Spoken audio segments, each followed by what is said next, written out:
Estamos aquí con el doctor Cristian García. Muy buenas tardes para el Observa Todo en la región de Coquimbo. Bueno, primero agradecer que haya aceptado esta entrevista al día de hoy. Y bueno, queremos ver qué es lo que está pasando en nuestro país, específicamente con lo que es la enfermedad y esta pandemia del COVID-19. Buenas tardes. Buenas tardes, Laura, y muchas gracias por la invitación. Bueno, lamentablemente día a día vemos que las cifras aumentan, tanto de las personas contagiadas como las muertes. Eh, Queremos saber, en su opinión, sé que usted pertenece también a este grupo de los 40, que son investigadores, científicos, que están muy preocupados y llevan eh, una fuerte preocupación porque también son médicos, conocen la realidad de lo que está pasando hoy en día en nuestro país. ¿Y qué piensan ustedes de estos resultados al día de hoy? Bueno, este grupo al que hace mención es un grupo de académicos y científicos de diversas áreas, tanto de las áreas de las ciencias sociales, de las ciencias biológicas, ciencias de la computación y ciencias médicas como, algunos, como nosotros, desde la medicina y desde la salud pública, la salud poblacional o epidemiología. Evidentemente estamos en una situación que es crítica en nuestro país, que se necesitan tomar medidas más profundas. Nosotros entendemos lo complejo que son estas situaciones y que no podemos seguir esperando más para tomar medidas que signifiquen reducir el contacto entre las personas, que las personas no se acerquen unas a otras de manera ya radical. ¿Por qué? Porque ya tenemos una masa de personas que son posibles contagiantes o transmisores de esta enfermedad muy grande. Y, y las medidas, lamentablemente, en general, han sido, si bien en la dirección correcta, han sido bastante tardías y hace que nosotros estemos hoy con un número de casos mayor al de Italia. Hoy superamos a las personas, a los casos diagnosticados en Italia y con un número de fallecidos y de pérdidas humanas cada día mayor. Exactamente, en eso quiero quizás quedarme, que es, eh, hay cifras y cifras, por así decirlo. Hay cifras que entrega el gobierno, pero también hay, de hecho, ayer lo anunciaron el sábado, que hasta el día de hoy vamos a seguir informándonos con las cifras que entrega de forma diaria, como lo conocíamos, que es a través de las muertes confirmadas por el test por el PCR, ¿cierto? Por muertes por COVID por PCR. Pero después, cada 7 días, van a entregar también aquellas muertes que se han producido y que no han sido consideradas por este examen. ¿Qué piensa de esto? ¿Es un poco confuso entregar dos informes distintos? ¿No se puede hacer de forma diaria, incluirlas también? Eh, Tenemos que entender que el proceso de registro de las defunciones es un proceso que es complejo y que es lento. Las Ya. personas ingresan, cuando alguien fallece, el médico emite un certificado que es recopilado y recibido por el registro civil, de ahí es digitalizado, tipeado, y después eso es enviado al Ministerio de Salud, al Departamento de Estadística e Información en Salud. Ellos son los encargados y es el ente oficial en el país de determinar cuál es la causa de muerte de esa persona. ¿Ah? Y son los que clasifican esto y las validan. Eso es un proceso que hacen un grupo de codificadoras Ujú. profesionales muy capacitadas y que han hecho el trabajo desde el día uno. Aquí no hay nada nuevo, esto es lo que hacen Claro. siempre y ellos han seguido haciendo su trabajo. Y ese creo yo que es la información que hay que seguir, que es la que ha comprometido el ministro a entregarla cada 7 días, dado que siempre existe algún grado de retraso en la información, por razones lógicas y por la necesidad de esa precisión. ¿Mm? Me parece que, como bien menciona, que puede darse una confusión al tener dos cifras distintas. Más aún cuando esas cifras, cuando se trata de mostrar lo mismo, tampoco coinciden, que es lo que vimos Claro. ayer. Habían algunos datos de las confirmadas por PCR de una y otra, del Exacto. reporte de epidemiología versus el reporte que hace el Departamento de Estadística, que tampoco coincidían. Yo creo Que que al el final DAIS esto, era mucho más grande, perdón, que el DAIS en el fondo habló más de 7.000 muertos. Claro, porque esos 7.000 muertos no solamente incluyen a los que tienen una PCR positiva, sino que a todas las personas con alguna condición compatible con la enfermedad. Recordemos que el examen de PCR también puede salir negativo por distintas razones. Casi un tercio de los test PCR en personas que sí tienen la enfermedad salen negativos. Por lo tanto, es evidente que vamos a tener mucho más personas eh, fallecidas a causa del COVID que las que nosotros podemos detectar por el PCR positivo. Yo creo que ahí hay un reflejo claro de un problema de coordinación y gestión y otro de los sistemas de información en salud, pero los sistemas de información en general. Tenemos un sistema validado, un sistema que ha sido reconocido, que es el DEIS, y me parece que no haberlo ocupado desde un principio ha sido un error, pero claramente ese dato, esa cantidad de fallecidos, siempre ha sido mayor a las que se reportaba. Por lo tanto, queda un poco la duda. ¿Cuál era la verdadera razón? Que yo creo que no lo vamos a saber, por lo menos en el corto plazo, de que solamente se registraban personas con PCR positivo y antes solamente se registraban las personas con PCR positivos fallecidas en las 24 horas previas. Ni siquiera se actualizaban los casos anteriores, lo que da una cifra aún menor. Yo creo que eso va a dar para al Un menos análisis. un análisis posterior y encontrar las verdaderas razones de informar a la población de un número menor del que realmente existía.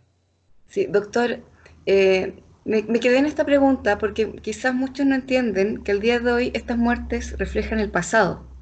No es que estemos mirando el presente. Si nosotros vemos que el día de hoy hay más de 7.000 muertes, quiere decir que esas personas se contagiaron en el pasado. Estamos hablando de 3 semanas o más hacia atrás, valga la redundancia. Si nosotros queremos proyectarnos y ver el futuro nos va a indicar al día de hoy. O sea, en 2 semanas o 3 semanas más vamos a saber realmente cómo estábamos hoy día. Y mucha gente eso no lo entiende. Por lo tanto, para tomar medidas serias y necesarias para protegernos y protegernos todos, las medidas se tienen que tomar hoy. Un día que perdamos tiempo son más muertes o más contagiados que vamos a tener en el futuro. ¿Cómo ustedes pueden explicar esto o qué medidas sugieren que tienen que ser urgentes para tomar hoy? Bueno, yo creo que das en el clavo en el términos de la interpretación de los datos y creo que esa interpretación lamentablemente no ha sido la misma para incluso tomadores de decisiones a distintos niveles, locales o nacionales.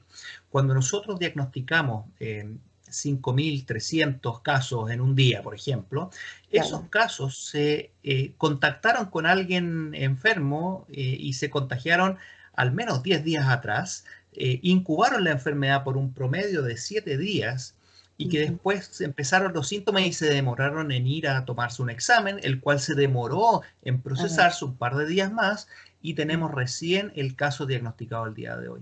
El virus siempre nos lleva la delantera y eso es importante tomarlo en cuenta para las decisiones, como bien dices, la salud pública, la salud poblacional, lo que busca es justamente prevenir y adelantarse a los eventos y tomar medidas. A veces pueden ser percibidas como medidas exageradas y eso nos pasa habitualmente. Pero acá nuestro indicador es algo bien raro, pero nuestro indicador de éxito es un no evento. ¿Y a qué me refiero con esto? Una buena indicador de una buena campaña de prevención es no tener la enfermedad. Y Claro. nadie se imagina cómo hubiese sido si es que hubiese existido. Por ejemplo, las campañas de vacunación de sarampión, las campañas de la rubiola que tenemos, todas las personas, yo escuchaba a personas cuestionar, pero ¿por qué invertimos tanto dinero en una enfermedades que no vemos? Justamente por el hecho de invertir mucho dinero, tiempo y recursos humanos en Ujú. eso, es que no vemos las enfermedades. Yo creo que aquí nos pasa un poco lo mismo. Necesitamos invertir mucho en prevenir esto y anticiparnos. Eso quiere decir que tenemos que tomar en cuenta esto no solamente desde la atención en salud, sino que cuáles son las condiciones que las personas están viviendo para que puedan hacer Ujú. una cuarentena efectiva, mantenerse en sus casas con seguridad, seguridad en términos personales, pero también en cuanto a alimentación, Económico. a económico de sus trabajos. Incluso también, ¿por qué no pensarlo? Y creo que es importante desde el punto de vista cultural y entretención. Las personas viven en sus casas, están con muchas familias, con niños, y estar encerrados a veces en lugares que son así, que están hacinados, Mm. necesitan también otra perspectiva social que lamentablemente creo que ha estado olvidada el último tiempo aquí y se ha enfocado solamente desde lo sanitario. Y el mejor ejemplo de eso es el foco en los ventiladores y en las salas UCI, que está bien, hay Sí. que prepararse, Mm. pero si nosotros no controlamos esto desde la comunidad, nosotros no vamos a dar abasto nunca en la cantidad de salas UCI o ventiladores requeridos, dado que se va a contagiar mucha gente y siempre se sabe que una proporción de cerca del 15 hasta 20% de las personas pueden requerir una hospitalización. Si hay muchas personas contagiadas, un 20% de mucho es mucho. Por lo tanto, creo que eso es muy importante tomarlo en cuenta. Ahora, es importante aclarar que hay muchas personas que presentan, digamos, los signos, ¿cierto?, de contagio o llámese fiebre, dificultad de respirar, etcétera, pero hay mucha gente que está contagiada y es sintomática. ¿Qué proporción hay entre los contagiados que presentan los síntomas y quienes no? Eso es importante porque hay distintas cifras, pero hay un estudio muy importante que se hizo en China y que establecía que el 86%, y esto fue antes de que declararan cuarentenas, el 86% de los casos reales Ujú. no eran detectados por el sistema de salud por dos razones. Una, porque no tenían síntomas o porque tenían síntomas muy leves y nunca consultaban. Lo que también se determinaba por este estudio era que las personas contagiaban, pero contagiaban menos cada uno. Mm. Pero al ser un número tan grande, eran responsables de una proporción mayor de todos los casos que existían en la comunidad. Por lo tanto, ahí está súper claro cuál es la línea que tenemos que seguir. Si tenemos un montón de personas, una Mm. masa muy grande que va a ser difícil controlarla, pero que en algún momento fueron contactos de otra persona, y eso es importante, es, las medidas de cuarentena, trazabilidad, todas las personas que son contacto, mantenerse en su casa por el tiempo adecuado hasta desarrollar síntomas o hasta cumplir el periodo de cuarentena, va a Creo que reducir la probabilidad de infectar a otras personas, aunque sean asintomáticos, y eso es importante. el problema es, ¿y qué pasa cuando no hay esa trazabilidad? Cuando ya dicen la trazabilidad se perdió y que lo hemos escuchado muchas veces en esta región y en otras partes también de Chile. Entonces, ¿qué pasa con eso? Porque si a lo mejor hay una persona que se contagió, que está haciendo la cuarentena, pero que no se sabe el camino previo, por dónde estuvo, con quiénes estuvo. Entonces hay un porcentaje mayor que probablemente puede tener el COVID-19, no presenta los síntomas, se siente bien y por lo tanto sale, aunque sea a buscar algo al supermercado y vuelve a la casa. Pero en ese trayecto, en el ir a la casa, al supermercado, etcétera, ya pudo contagiar o pudo dejar el germen esparcido. Entonces, eh, es preocupante y es un poco lo que me interesaría saber qué medidas tomar ya como autocuidado, porque si bien a lo mejor las medidas del gobierno no son las suficientes o a lo mejor tardíamente se toman, no podemos esperar a que otros hagan cosas que a lo mejor dentro de uno puede aportar y hacer un autocuidado. Y eso como usted lo ve. Bueno, la mayor proporción de, eh, de carga viral, las personas con mayor carga y que son los más peligrosos en términos de cantidad de virus que pudiesen contagiar son las personas sintomáticas, y eso hay que decirlo y eso es súper claro. Las personas sin síntomas y que tienen antecedentes de haber sido contacto de otros, es muy importante que mantengan este distanciamiento social de manera como se ha establecido. Y esto de la trazabilidad es fundamental.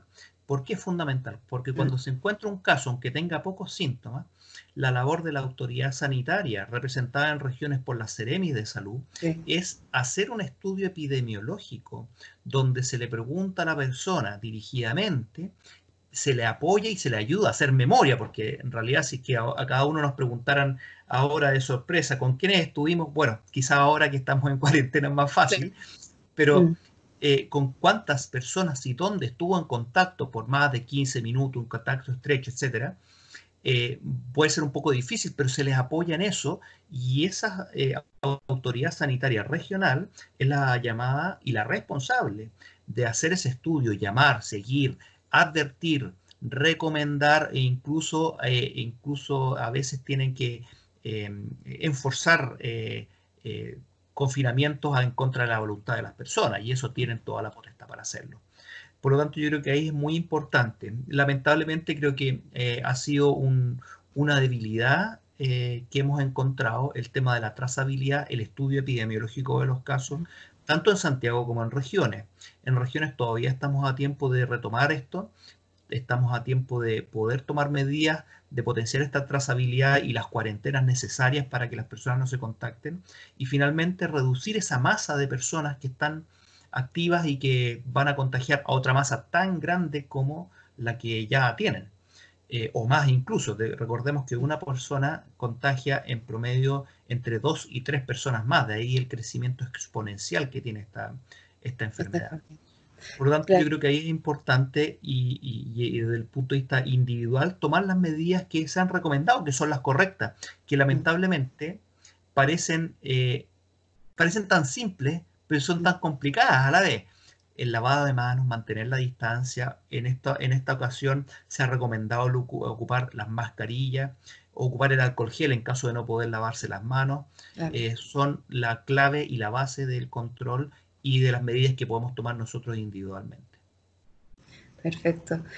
Una última pregunta también. Ha estado muy interesante, la verdad se nos ha pasado el tiempo volando, pero ustedes, tengo entendido que están preparando otra carta como grupo. Eh, Me imagino que la van a presentar y dentro de eso que se pueda saber, ¿hay alguna medida en especial que ustedes están solicitando al gobierno en estos minutos? La verdad que buscamos reforzar nuestro mensaje que dimos hace casi un mes Mm, para evitar una catástrofe. Yo creo que ya estamos en un desastre. Recordemos que en los años 50 tuvimos una pandemia y un problema grave de influenza y murieron alrededor de 5.000 personas. Ya llevamos 7.000. eh, Tenemos más población, por supuesto, mm, pero esto no deja de ser un tema muy grave. Recordemos que cada año, y esto hay que hacer a veces las comparaciones y pueden ser muy crudas, pero son claves. Cada año mueren entre 1.500 y 1.700 personas en los accidentes de tránsito. Todos vemos cómo nos movilizamos, todos mm, vemos las leyes restrictivas, súper duras, o la inversión que se hace en carreteras, en barreras, en tecnología, en fiscalización, etcétera, para poder reducir esas muertes todos los fines de semana largos, todos los fines de semana mm. que la gente se moviliza más, incluso y que hay más riesgo. Hoy día tenemos más de 7.000 personas fallecidas, que es 4 veces casi eso, de lo que casi 4 años acumulados de personas fallecidas en accidentes de tránsito. Por lo tanto, yo creo que es muy importante poner esto en términos de la magnitud. Esto es un desastre total y que lamentablemente Mm. vamos a seguir teniendo fallecidos dado que tenemos mucha gente infectada. Esa es un poco la línea en lo que nosotros insistimos y en que tomar en cuenta no solamente la perspectiva sanitaria, que es importante, la atención de las personas, los hospitales, los ventiladores, por supuesto que sí, pero si es que nosotros no cortamos la cadena de transmisión en la comunidad con medidas efectivas, cuarentenas reales y una reducción del movimiento de verdad, sin permisos a, por ejemplo, empresas que no son esenciales y que han sido catalogadas como Sí, esenciales, creo que si no hacemos eso ya, sobre todo en regiones que todavía hay un poco de tiempo para salvar vidas, lamentablemente nos vamos a ver enfrentados a una situación parecida a la de Santiago.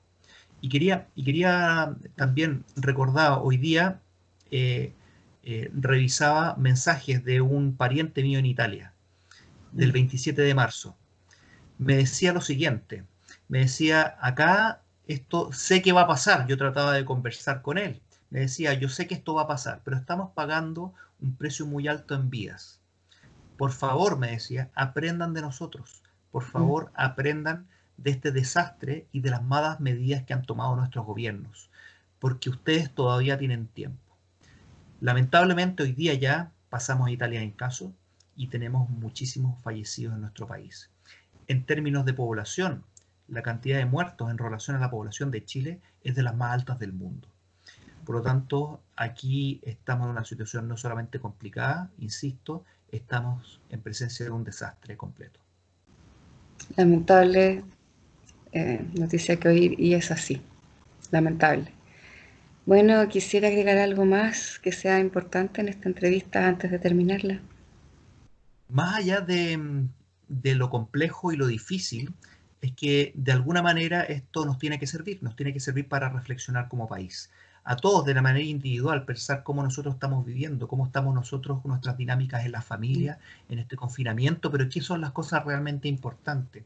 A las personas que hemos estado en contacto en estos tiempos difíciles y las que nos han contactado, que son las realmente importantes. Y lo mismo a nivel país.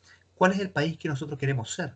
Queremos ser el país que obligamos a la gente a seguir trabajando y someterse al riesgo de infectarse, de enfermar, versus la posibilidad de tener que comer todos los días. Creo que son las reflexiones que nos van a hacer eh, reevaluar y también proyectar lo que queremos ser como sociedad en un futuro. Y que yo creo que es importante que replanteemos esto y así, al menos los 7.000 muertos que tenemos hoy y las personas que van a morir también en estos próximos meses, no hayan muerto tan en vano y que al menos nos sirva para reflexionar y construir una mejor sociedad. Doctor, una última pregunta. Hay proyecciones, todo esto siempre hay proyecciones. Hay proyecciones que hablan de 30.000 muertos. ¿Es así? De Es muy no tomar difícil las saberlo, medidas, es de no muy tomar las difícil medidas. saberlo. Sí, hay proyecciones que han establecido desde 8.000 hasta 70.000 fallecidos si es que no se hace nada. Esta última cifra muy alta. Yo creo que no va a ser una cifra tan alta como esa, como los 70.000, dado que espero, y muchos de nosotros esperamos, medidas profundas en pos de proteger a la población. Eh, las proyecciones son modelos, los modelos no son la realidad, pero sí nos permite tomar decisiones y ahí está el valor que tienen esto. Acá es imposible replicar la realidad en un computador y proyectarla, dado que la gente cambia su forma de actuar, las decisiones que van tomando y las sociedades se mueven, son bastante dinámicas, por lo tanto es un poco difícil proyectarse. Lo que sí sabemos es que vamos a tener más fallecidos en los próximos días. Ya llevamos un mes con más de 100 fallecidos diarios, según el último reporte epidemiológico, y llevamos 3 semanas con más de 200 fallecidos diarios. Y que esto no tiene ninguna señal hasta el momento de disminuir. Pareciera que en vez de aplanar la curva, que era la idea en un principio, y de tener esta loma chata y larga, hemos pasado lamentablemente a una especie de altiplano, una cifra alta y estable, que cuando empiece a bajar probablemente va a empezar a bajar de manera muy lenta, arrastrando también después no solamente los recursos, el cansancio de los profesionales de salud, de las mismas autoridades. Yo creo que nadie quiere estar en la posición de las autoridades, uno los ve visiblemente cansados y por supuesto, y es entendible, estar en una situación muy difícil, pero también va a ir arrastrando con los casos y lamentablemente con más pérdidas humanas. Bueno, muchas gracias, doctor, por esta entrevista y bueno, quizás nos veamos en el futuro, pero en esta ocasión, gracias por su tiempo. Sabemos que es el Día del Padre y estamos en esta nueva actualidad, ¿cierto? Que son estas entrevistas a la distancia. Muchas Muchas gracias. gracias. No, muchas gracias por la invitación y seguro nos veremos en un mejor futuro. Eso sí estoy seguro. Muchas gracias. Esperemos. Gracias. Adiós. Adiós.